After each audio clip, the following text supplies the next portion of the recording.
Hasil hitung suara sementara Pemilu Legislatif 2024 oleh Komisi Pemilihan Umum yang telah masuk data Sirekap sudah mencapai 65,26%.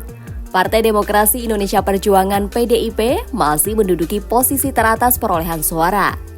Berdasarkan data KPU hingga Rabu 28 Februari pukul 7 waktu Indonesia Barat menunjukkan Partai Banteng Merah meraih suara sebanyak 16,53%. Setelah PDIP, Partai Golkar menempati posisi kedua dengan perolehan suara sementara 15,17%. Adapun di posisi ketiga ditempati oleh Partai Gerakan Indonesia Raya Gerindra yaitu 13,41%. Sementara itu, Partai Solidaritas Indonesia yang dipimpin anak bungsu Presiden Jokowi, Kaesang Pangarep, semakin jauh untuk lolos ambang batas parlemen atau parliamentary threshold sebesar 4%.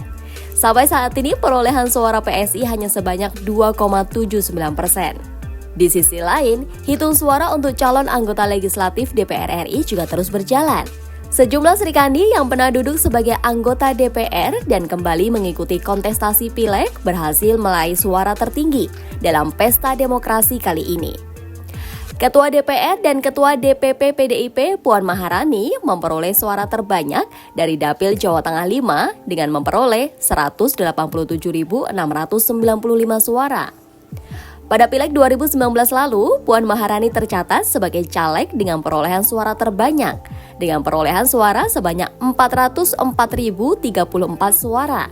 Beralih ke Dapil DKI Jakarta 2, Menteri Ketenagakerjaan Ida Fauzia berhasil unggul dengan perolehan 28.217 suara dari PKB.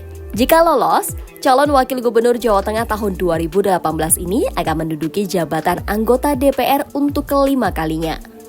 Sementara itu, Ketua Komisi 1 DPR Mutia Hafid memimpin perolehan suara dengan raihan 29.732 dari Dapil Sumut 1. Di dapil yang sama, politisi Golkar itu bersaing ketat dengan Menteri Hukum dan HAM Yasona Laoly dari PDIP dengan 13.409 suara.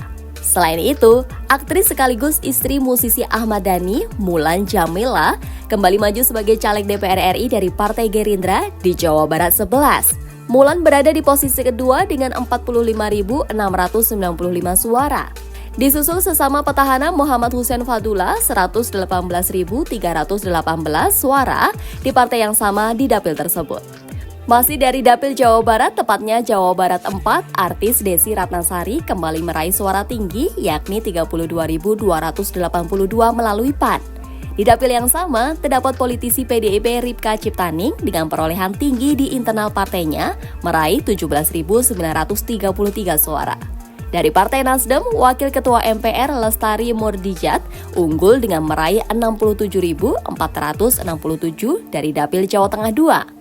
Lestari Mordijat bersaing dengan politisi Golkar Nusron Wahid yang berhasil mengumpulkan 125.436 suara.